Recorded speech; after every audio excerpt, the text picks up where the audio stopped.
Alors, bonjour à tout le monde. Je m'appelle Sylvie Lessard et je suis avec la FCEI. Nous sommes heureux que vous participiez à notre webinaire d'aujourd'hui intitulé « Est-ce que votre entreprise est adaptée à la génération Y ?» présenté par Microsoft et la FCEI. Avant de commencer, on vous invite à regarder le tableau de bord sur votre écran qui vous connecte à ce webinaire. Si vous ne le voyez pas, cliquez sur la flèche orange. Une fois que le module est ouvert, vous verrez un onglet de questions où vous pouvez entrer vos questions au fur et à mesure que vous y pensez pendant la présentation. Nous ferons de notre mieux pour répondre à toutes vos questions à la fin, pendant la période de questions et réponses. De plus, il y a une copie de la présentation disponible pour vous que vous pouvez sauvegarder en cliquant sur l'onglet « Documents à distribuer ». Enfin, sachez que nous vous enverrons demain une version enregistrée de ce webinaire avec un lien vers de plus amples informations. Pour aider Microsoft à mieux adapter cette présentation, nous avons quelques questions à poser. Un instant, s'il vous plaît, pendant que je les affiche.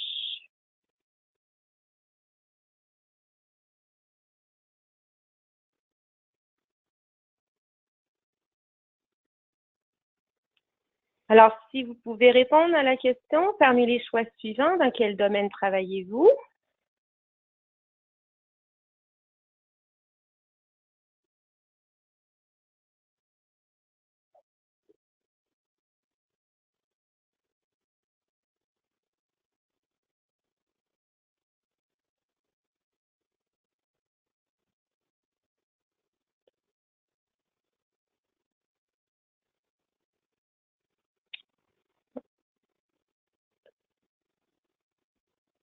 OK.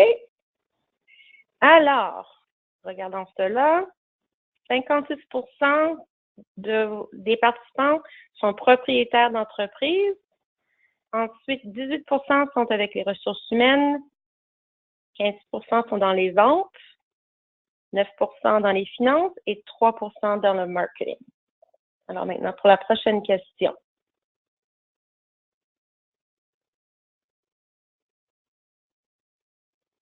Lorsque vous pensez à ce sujet, qu'est-ce qui est le plus important pour vous? Si vous pouvez, s'il vous plaît, choisir votre réponse.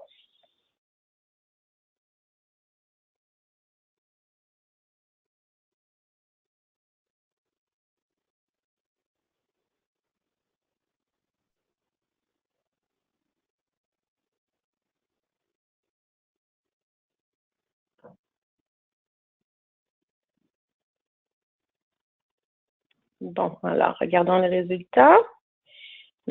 Les réponses. Alors, 73%, conserver et motiver le personnel de mon entreprise.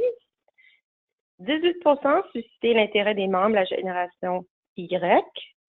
Et les mêmes résultats pour collaborer avec mes employés et créer un environnement inclusif. Alors, finalement, on va avoir une dernière question.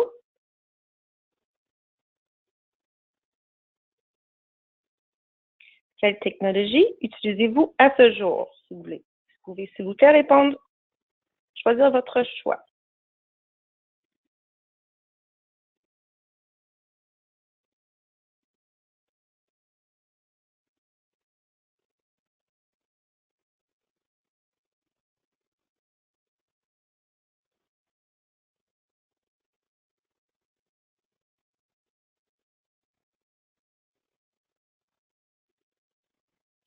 Bon, alors regardons maintenant les résultats. 54% se servent des courriels, suivi par 23% avec logiciel de productivité. Et ensuite, la collaboration dans le nuage et la communication vocale et la messagerie instantanée. Alors, ceci dit, je tourne la parole à Katia de Microsoft. Bienvenue. Merci Sylvie et bonjour à tous. Merci de m'accueillir pour ce séminaire en ligne. Donc, mon nom est Katia Ovidian et je me présente très rapidement. Je dirige l'organisation centrale marketing pour la filiale canadienne de Microsoft. Mon équipe fera en fait la définition, la conception, l'exécution des campagnes marketing pour l'ensemble de nos solutions et services, qu'ils soient pour le grand public ou pour les entreprises. Le sujet qui nous intéresse aujourd'hui a trait à la transformation digitale. La majorité des entreprises sont confrontées à des changements d'envergure qui sont liés à la digitalisation de nombreux produits, services et processus. Vous constatez vraisemblablement tous les jours les impacts que cela a dans de nombreux domaines, et notamment dans la façon dont vous engagez avec vos clients, dans le développement potentiel de vos employés, la manière dont vous déployez vos opérations, ou encore dont vous concevez vos produits et vos modèles d'entreprise. Ça, c'est le contexte général. Maintenant, en ce qui concerne les acteurs de cette transformation, les membres de la génération Y sont au cœur de cette transformation. Alors, juste une petite précision, génération Y ou millennials, que vous entendez parfois, c'est la même chose. Ils ont entre 19 et 38 ans et depuis l'année dernière, ils constituent le groupe le plus important au sein de la force de travail, numériquement. Du coup, savoir les attirer devient une priorité majeure pour les entreprises, quelle que soit leur taille. C'est pour essayer d'apporter des réponses à cet enjeu que nous nous rencontrons aujourd'hui. Et pour information, le fait que plus de 600 personnes se soient inscrites à ces sessions montre l'intérêt du sujet, en particulier pour les chefs d'entreprise canadiens, puisque vous représentez plus de la moitié de notre échantillon aujourd'hui. Au cours de cette présentation, je partagerai quelques éléments démographiques et comportementaux afin de cerner davantage cette partie de la population. Je partagerai quelques pistes afin de les attirer, de les motiver et de les retenir. Et enfin, nous repositionnerons les 5 générations existantes aujourd'hui dans l'entreprise, ainsi que leurs préférences en matière de technologie. Ceci pour conclure par quelques principes et des actions simples pour rapprocher vos entreprises de la génération Y.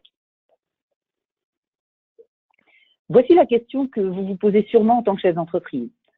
À quel point mon entreprise est-elle adaptée à la génération Y? Mon entreprise est-elle suffisamment attrayante aux yeux de cette population? Et sinon, quel changement devrais-je et pourrais-je faire pour attirer les meilleurs talents dès aujourd'hui? D'ailleurs, de façon plus globale, cette question se pose tout autant d'un point de vue client. Dans la mesure où cette génération représente la plus grande croissance en matière de pouvoir d'achat, vos produits, vos services répondent-ils bien à leurs attentes? Les façons dont vous les engagez, que ce soit d'un point de vue marketing ou commercial, sont-elles appropriées? Et de fait, comment mieux s'en assurer qu'en ayant des employés qui les comprennent, car ils fonctionnent tout simplement comme eux?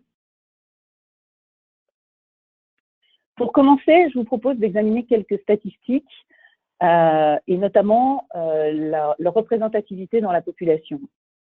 Selon l'étude internationale POMI, qui a été réalisée par le groupe IG, il y aurait environ 9 millions de membres de la génération Y au Canada, qui représentent aujourd'hui plus du quart de la population.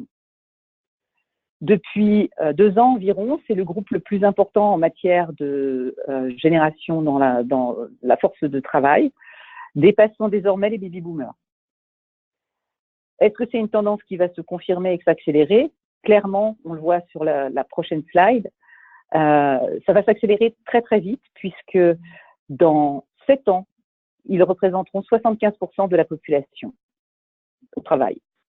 Donc c'est une transition qui est extrêmement réelle, qui se passe en ce moment, qui se passe très vite et à laquelle chaque entreprise doit se préparer.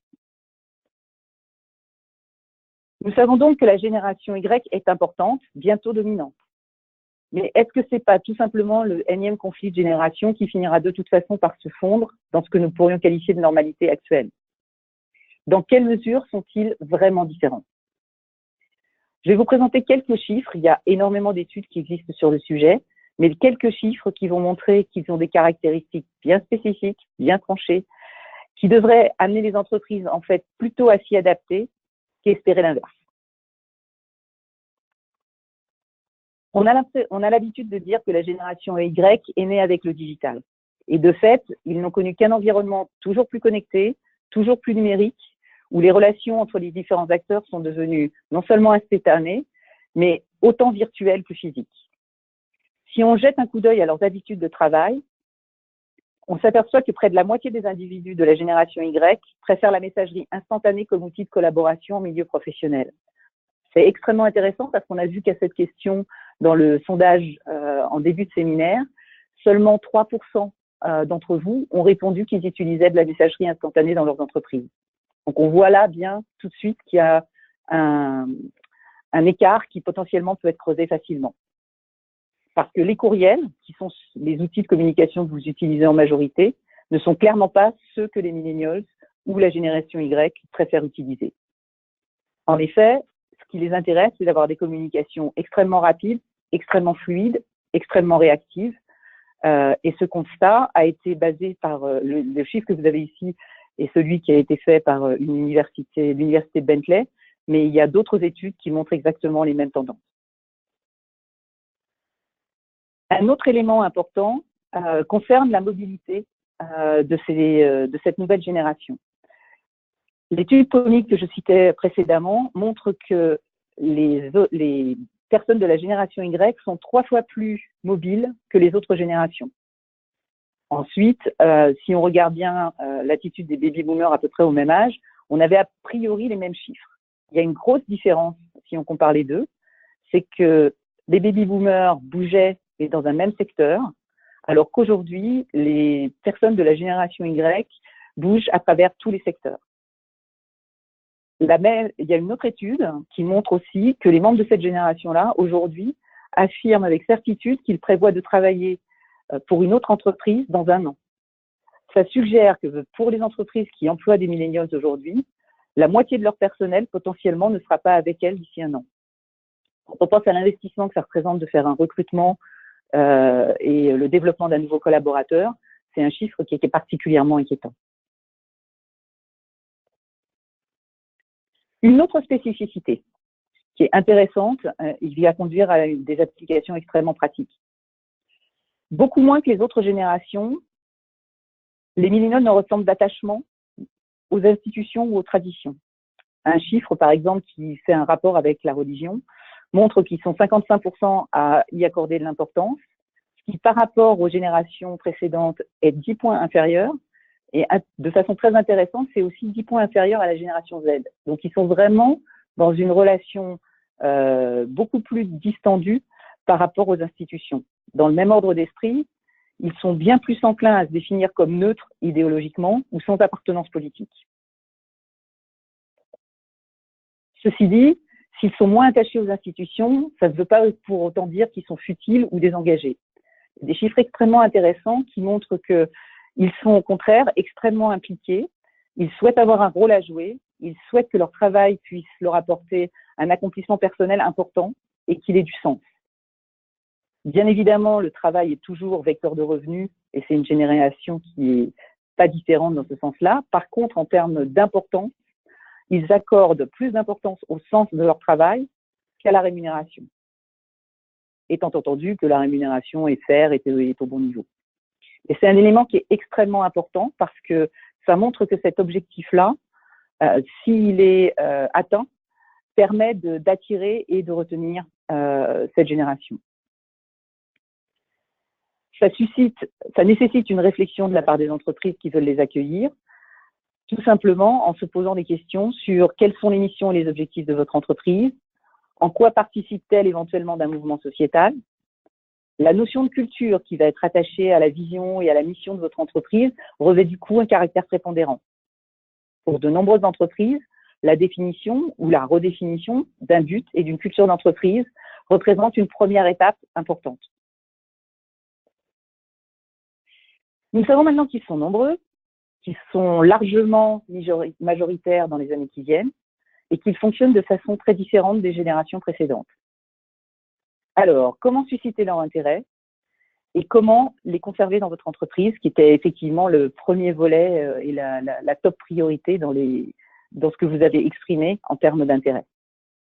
Je vais vous proposer 4 pistes pour répondre à cette question. Le premier facteur de motivation qui a été relevé dans toutes les études qui ont été faites sur cette génération montre que ce qui est extrêmement important, c'est le travail en équipe.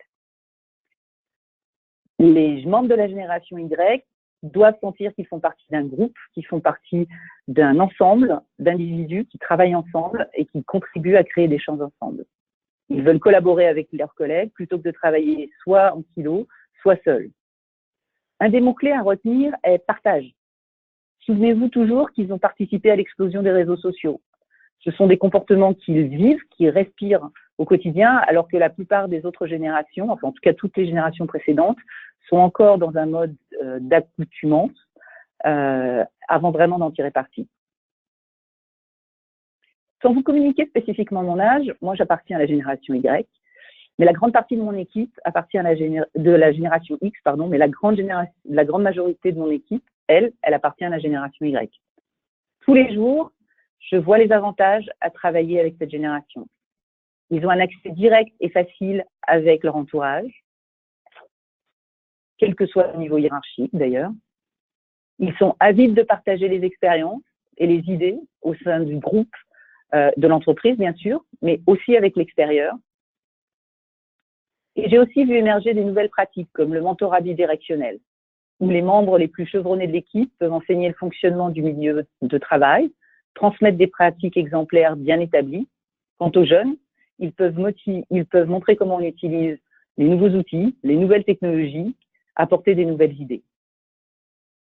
Pour favoriser ce travail en équipe, vous devez contribuer à la création d'un environnement de collaboration où chaque personne est respectée et valorisée et où les opportunités d'apprendre et de se développer sont permanentes. Donc, c'est vraiment le premier volet de la motivation de cette génération, le travail en équipe. Si on passe à un deuxième volet qui est tout aussi important, c'est la transparence. Les membres de la génération Y ont appris à en remettre en question la crédibilité des sources. D'où le point qu'on a évoqué précédemment, le moindre attachement aux institutions. Certains événements marquants de leur génération, comme la crise financière de 2008, leur ont appris à ne pas faire confiance aux institutions. Ils croient à la libre circulation de l'information, ils ont tendance à plutôt croire leurs amis que la presse ou d'autres types de sources, et ils exigent une transparence de la part des marques qu'ils consomment et qu'ils encouragent, mais aussi de leurs employeurs. Du coup, partager autant que possible l'information permet de leur montrer que vous faites preuve de transparence à leur égard. Autrement dit, il s'agit de traiter les membres de la génération Y comme des égaux. Et il y a plusieurs manières de le faire. Informer directement votre équipe en tout temps, c'est pas forcément quelque chose de facile, surtout si tout le monde n'est pas en permanence au même endroit. Et c'est là que l'efficacité des réseaux sociaux d'entreprise entre en jeu. Un outil comme Yammer, par exemple, permet à l'ensemble de l'entreprise d'avoir constamment accès à l'information, de partager cette information, que ce soit par exemple la célébration d'un nouveau client, les changements de tarifs du catalogue ou la naissance du fils d'un membre de l'équipe. Les membres de l'entreprise partagent de façon égalitaire. Par ailleurs, pour donner un exemple aussi qui est propre à la manière dont je travaille chez Microsoft, tous les jours, on utilise des outils de gestion de projets collaboratifs comme Microsoft Teams qui permettent de partager des documents, des commentaires, d'échanger des opinions et des idées de façon complètement transversale sur un sujet ou dans un groupe donné. Un troisième facteur de motivation tout aussi critique, c'est la capacité à montrer que le travail que l'on produit a une influence concrète. J'ai mentionné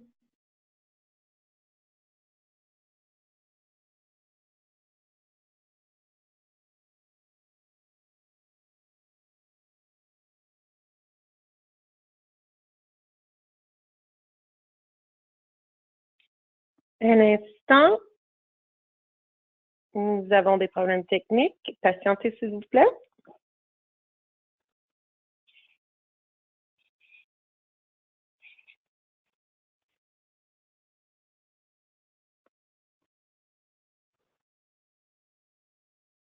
Merci de votre patience.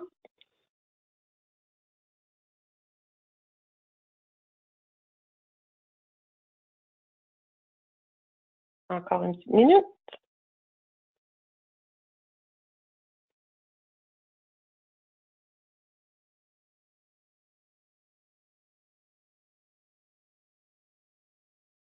Allô?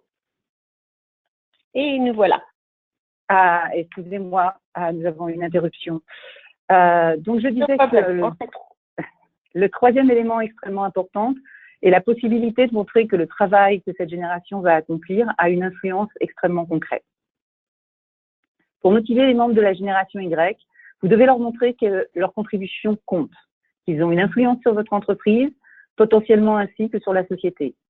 En tant que superviseur, par exemple, il est clé de leur donner un contexte d'ensemble, une vue d'ensemble, pour expliquer en quoi leur travail contribue à un monde meilleur ou à une vie meilleure de la part de vos clients. Vous n'avez pas besoin de parler uniquement des contributions à la société. Pensez à ce que vos produits produisent, pourquoi est-ce qu'ils existent, quelles valeurs ils apportent, à quels besoins particuliers apportent-ils une réponse.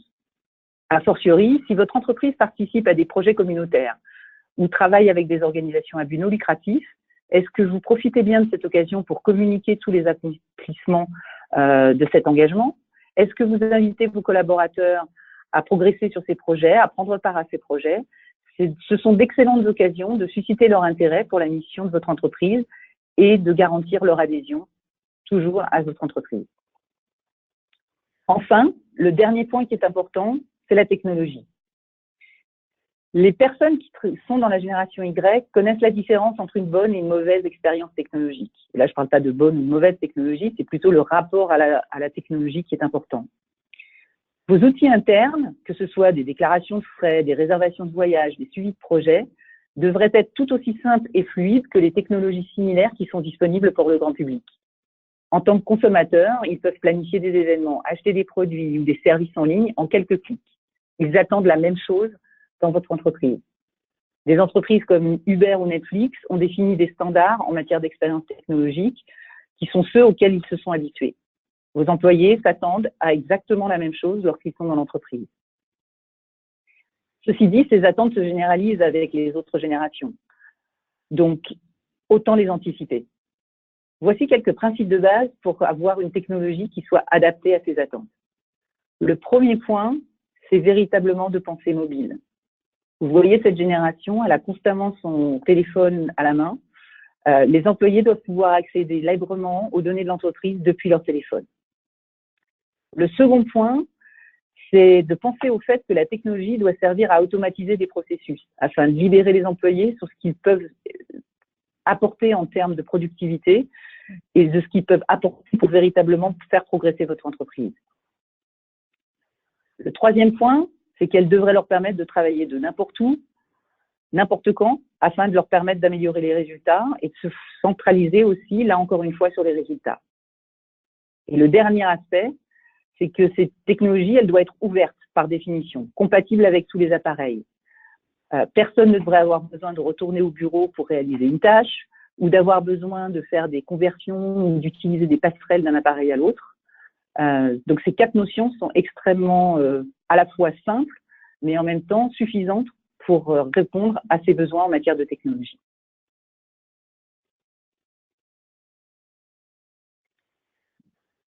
On va aborder maintenant la dernière partie de cette présentation. Je voudrais juste vous rappeler que vous avez la possibilité de poser des questions auxquelles on se fera un plaisir de répondre en toute fin de séminaire. Le milieu du travail n'a jamais autant été diversifié qu'aujourd'hui. On a jusqu'à 5 générations qui peuvent travailler en parallèle dans une même entreprise. Chaque génération possède un style de travail différent, une relation à la technologie différente, des préférences en matière de communication qui lui sont propres.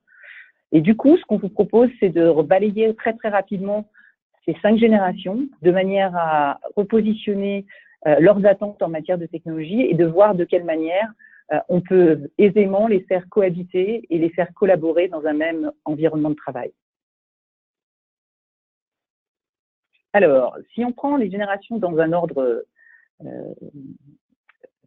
temporel, démarrons avec les traditionalistes. Ils sont nés avant 1945. Beaucoup sont encore en activité, tout le monde n'est pas forcément en retraite. Et ces personnes sont en général extrêmement respectueuses de la société, des différentes règles, extrêmement loyaux, respectueux des institutions. Ils aiment en général travailler dans des équipes qui sont structurées. Sur le plan technologique, ils ont tendance à compter sur des ordinateurs de bureau, des téléphones fixes et des télécopieurs. Dans ce cadre-là, si vous voulez leur assurer une bonne productivité, il faut leur fournir des capacités de communication vocale qui soient fiables et des applications de bureau traditionnelles. Les baby-boomers maintenant, ils sont nés juste après la guerre, entre 1946 et 1964. Leur profession définit leur identité. Ils ont toujours été extrêmement motivés par gravir les échelons dans l'entreprise. En matière de technologie, ils dépendent beaucoup des courriels et sont moins susceptibles d'utiliser les médias sociaux ou la messagerie instantanée au travail. Vous devez leur fournir un accès sécurisé à leur courriel en temps réel, quel que soit l'appareil utilisé. Les individus de la génération X maintenant, qui sont grosso modo nés entre 1965 et 1980, sont plus indépendants que leurs prédécesseurs. Ils ont tendance à moins valoriser l'autorité, ils sont plus susceptibles de quitter un environnement de travail qui est trop rigide.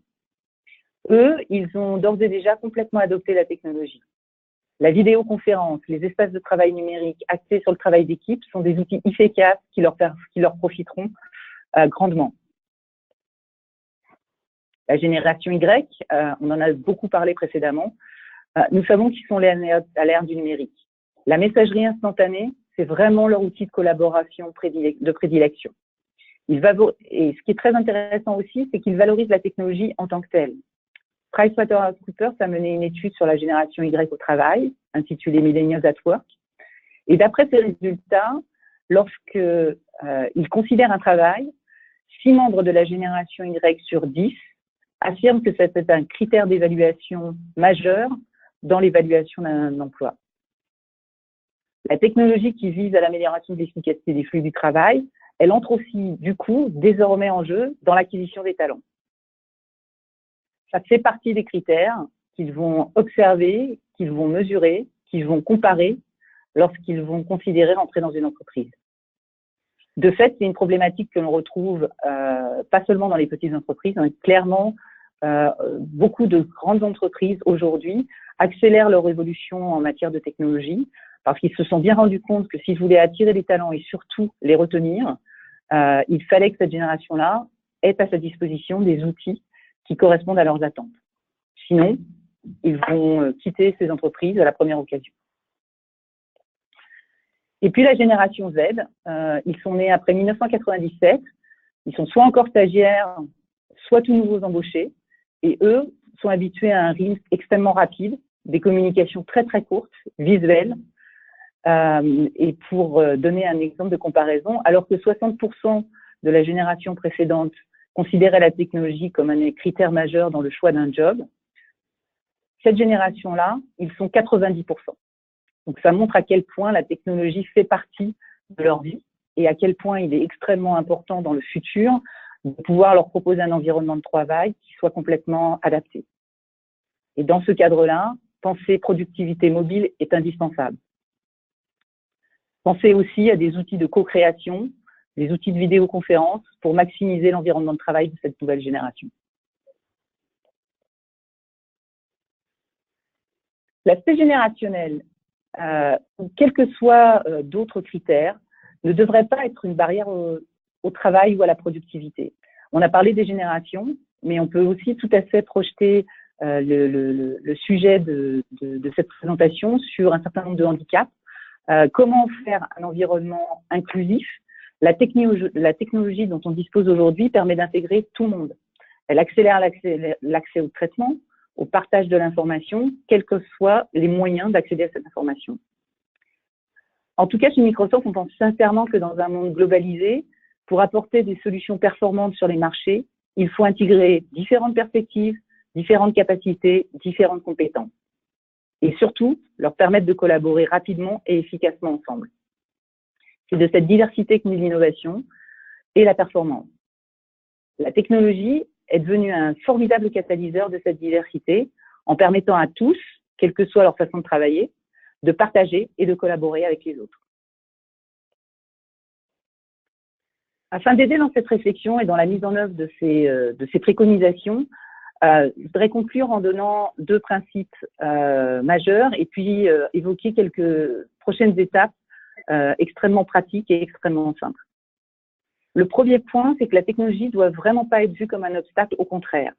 Lorsque vous choisissez une solution technologique, elle doit permettre d'intégrer tous les membres de vos équipes, quel que soit leur âge, quelle que soit leur capacité, en permettant à chacun de se sentir à l'aise avec son propre style de travail, son propre style de communication, que ce soit la voix, la vidéo, le clavardage, le courriel. Ce qui est important à la fin, c'est que les membres de vos équipes soient capables de collaborer entre eux. tout en gardant leur propre style. C'est le deuxième point qui est évoqué ici, c'est que c'est d'abord la collaboration qui doit primer, la productivité de vos équipes, et c'est pour ça que trouver des technologies qui vont permettre de concilier à la fois les différents modes de travail, les différents styles de travail, mais tout en leur permettant de collaborer ensemble, c'est vraiment ce qu'il y a de plus critique. Alors, comment faire pour aller dans cette direction? Il y a des éléments extrêmement simples qui vont vous permettre d'appréhender tout ce qu'on s'est dit au cours de cette présentation. Vous voyez s'afficher un lien qui va en fait vous donner accès à un certain nombre de vidéos qui sont des petites démos de situations extrêmement concrètes et extrêmement pratiques que vous allez retrouver dans votre entreprise pour vous donner une idée de ce que ça pourrait représenter. Pour vous donner des exemples, l'utilisation de Skype, de la vidéo, vous permettent tout à la fois de faire de la messagerie instantanée, de communiquer comme si vous étiez au téléphone. Il y a des gens qui veulent mettre la vidéo, il y a des gens qui ne veulent pas mettre la vidéo. C'est pas très, très important. Ce qui est important, c'est que c'est une plateforme qui permet de partager de l'information, de partager des documents, de faire de la co-création, par exemple. Et puis, vous avez une deuxième option pour tester, qui est tout simplement de mettre en place ce type d'outils dans votre entreprise. On a la possibilité de donner à l'essai toute la plateforme Office 365 pour 25 utilisateurs et pendant 30 jours de façon totalement gratuite. Donc, le meilleur moyen, c'est encore d'essayer et de voir comment cela peut s'adapter à votre configuration. Donc, j'en ai terminé et je souhaiterais rapidement pouvoir avoir accès à vos questions et y répondre avec le maximum de précision. Merci, Katia. Sylvie ici.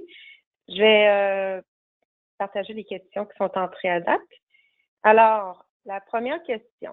Le téléphone cellulaire est un outil important, mais que faire lorsque celui-ci est utilisé à tout moment au travail pour régler ses activités personnelles sur message texte, Facebook, etc.? Alors, je pense que cette génération-là a effectivement plus de mal à faire la distinction entre vie au travail et vie personnelle. Néanmoins, à partir du moment où ils sont impliqués dans leur travail, ce qui va compter, c'est les résultats professionnels. Et s'ils accomplissent leur mission et s'ils accomplissent leurs tâches, il n'y a pas forcément de raison que ça pose un problème.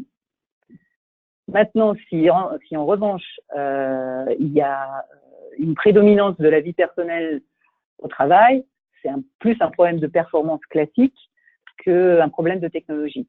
Après, ça peut être utilisé des autres membres de l'équipe pour expliquer que pour aider tout le monde à participer, c'est bien de se concentrer sur le travail. Mais effectivement, c'est des choses qu'on constate assez fréquemment. Maintenant, c'est aussi des gens qui potentiellement chez eux vont régler des problèmes professionnels et c'est des choses qui ne se verront pas forcément parce qu'elles sont au bureau. Donc la préconisation, c'est vraiment de regarder la finalité et l'accomplissement des tâches dans le travail. Après, ça n'empêche absolument pas d'exprimer le fait que ça puisse déranger, d'en discuter bien évidemment, dans le cadre d'une relation de management classique. Mais ne pas préjuger que parce que les gens vont régler quelques problèmes personnels pendant les heures de bureau, en même temps, ils pourront être amenés aussi à régler des questions professionnelles lorsqu'ils seront en dehors du travail. Merci, Katia. Alors, nous avons une autre question. Pour les générations Y, est-ce plus important le salaire ou les conditions comme les vacances et la liberté de fin de semaine? Alors, ce qui est intéressant, c'est que, en tout cas dans les études auxquelles on a eu accès, c'est vraiment la finalité du travail qui va compter.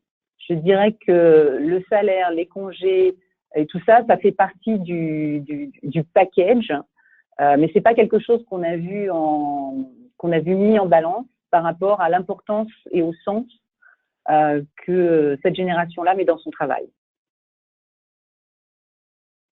Excellent, merci. Alors, une autre question. Quel niveau de technologie est nécessaire pour fournir un environnement de travail pour toutes les générations?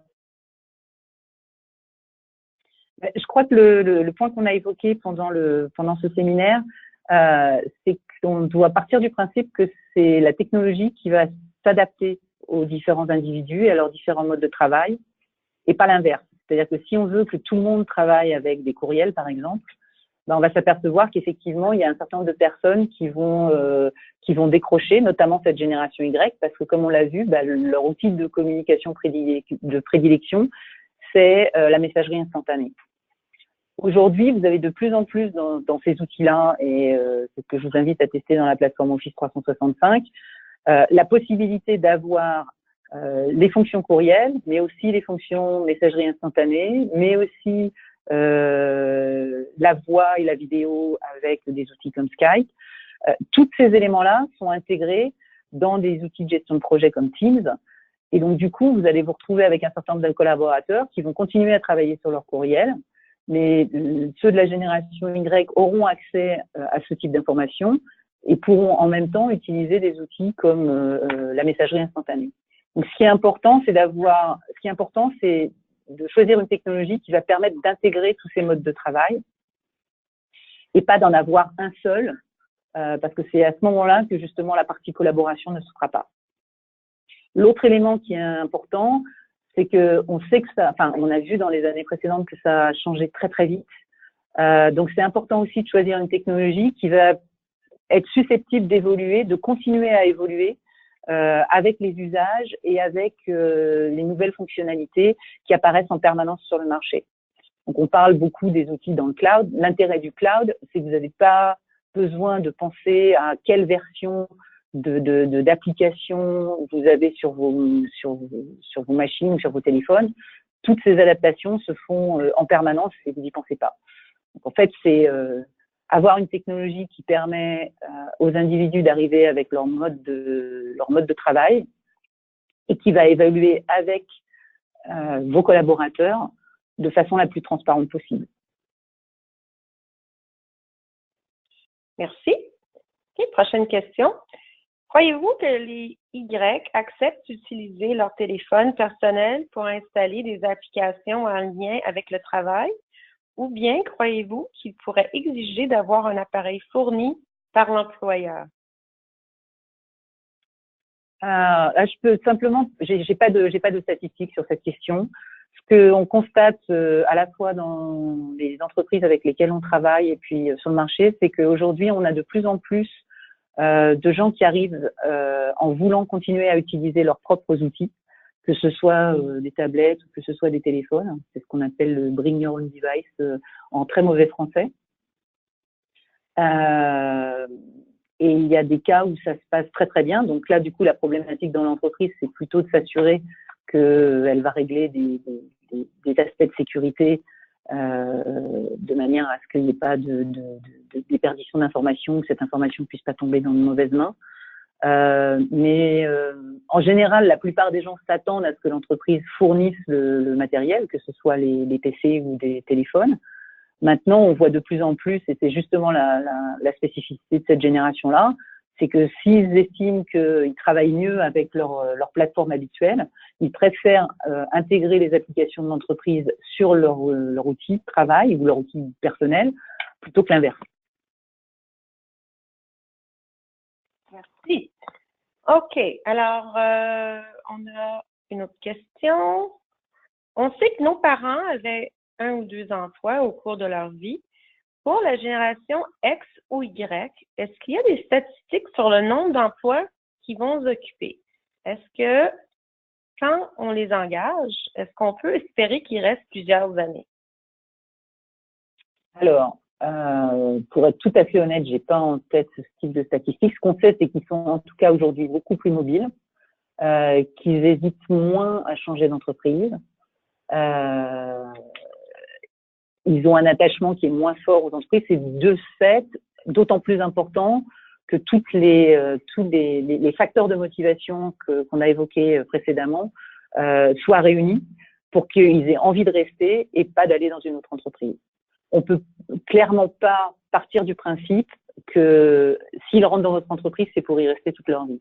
Ils auront besoin de la motivation. Alors après, c'est indépendamment des conditions économiques, bien sûr, mais par principe considérer qu'ils ne seront pas attirés par d'autres jobs, des choses intéressantes, des choses où ils vont permettre de se développer, c'est dangereux. Parce qu'effectivement, c'est une génération qui est assez exigeante par rapport au sens qu'ils vont trouver dans leur travail, par rapport au fait qu'ils vont être dans un environnement où justement ils vont pouvoir en permanence partager, apprendre des nouvelles choses, se développer personnellement. Donc c'est important de faire en sorte que ces critères-là soient réunis. La technologie est un des critères qui est important pour qu'ils restent motivés. Merci. On a une dernière question. Nous avons des millénials qui arrivent systématiquement en retard. Est-ce que vous avez des suggestions?